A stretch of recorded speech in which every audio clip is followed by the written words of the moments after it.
Hi friends, আবার তোমাদের সামনে চলে এসেছি একটা নতুন ইন্টারেস্টিং টপিক নিয়ে।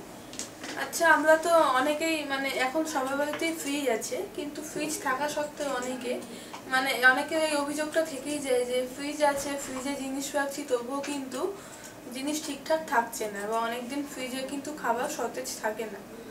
তো সবজিগুলো কেমন যেন শুকিয়ে যায়, খাবার যেন কেমন গন্ধ হয়ে যায়, এরকম একটা প্রবলেম থাকে। তো একটা খাবারের গন্ধ যেন আর একটা খাবারের সঙ্গে মিশে যাচ্ছে, এরকম প্রবলেম থাকে। তো আমি আজকে তোমাদের সামনে এমন কিছু টিপস দিতে এসেছি এইসব জিনিস যাতে না হয় তার জন্য। তো প্রথমেই বলবো যে সবজিগুলো সবসময় আপনারা মনে হয় পলিথিনের প্যাকেটে রাখেন। পলিথিনের প্যাকেটে একদমই রাখবেন না, কাগজের প্যাকেটে রাখুন বা খবরের কাগজ দিয়ে সেটা র্যাপ করে রাখুন, তাহলে কিন্তু সবজি অনেকদিন ভালো থাকবে। এছাড়াও এমন কিছু কিছু শাকসবজি আছে যেগুলো কিছু নিয়মে রাখতে হয়, যেমন কি কাঁচা লঙ্কার গোটা ফেলে রাখতে হয়, ধনেপাতার গোড়াটা রেখে দিতে হয় এবং শাকসবজিগুলো কুটে রাখতে হয়।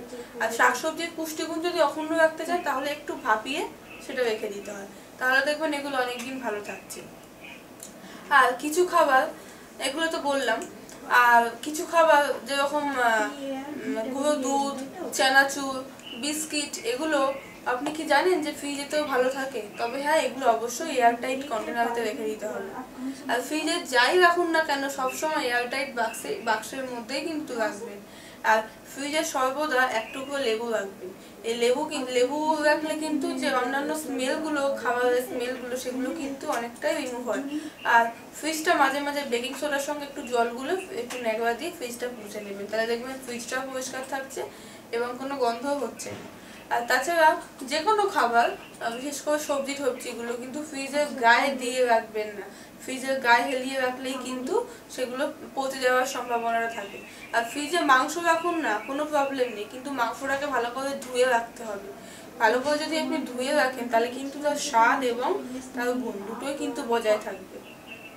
আর ফ্রিজে কাটা পেঁয়াজ রাখতে চান সেটাও রাখতে পারেন, তবে অবশ্যই সেগুলো একটা এয়ারটাইট কন্টেনারে নুন মিশিয়ে রাখতে হবে। ভালো করে রেখে ওটা এয়ারটাইট কন্টেনারে রেখে একটা কাগজের ব্যাপার দিয়ে ভালোভাবে ভাঁজ করে রেখে দেবেন, তাহলে দেখবেন অনেক দিন ভালোভাবে এটা রয়েছে।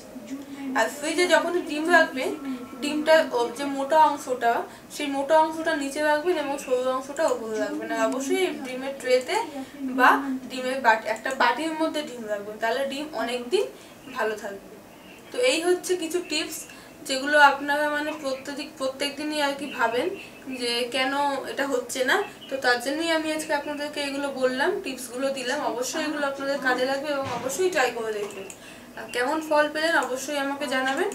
আর আমার ভিডিও নিশ্চয়ই আপনাদের ভালো লেগেছে। ভালো লেগে থাকলে অবশ্যই আমার ভিডিওটা লাইক এবং শেয়ার করবেন এবং আমাদের চ্যানেলটা সাবস্ক্রাইব করবেন। আর অন্য কোনো টপিক সম্বন্ধে জানার থাকলে অবশ্যই আমাদের কমেন্ট সেকশনে কমেন্ট করবেন। Thank you.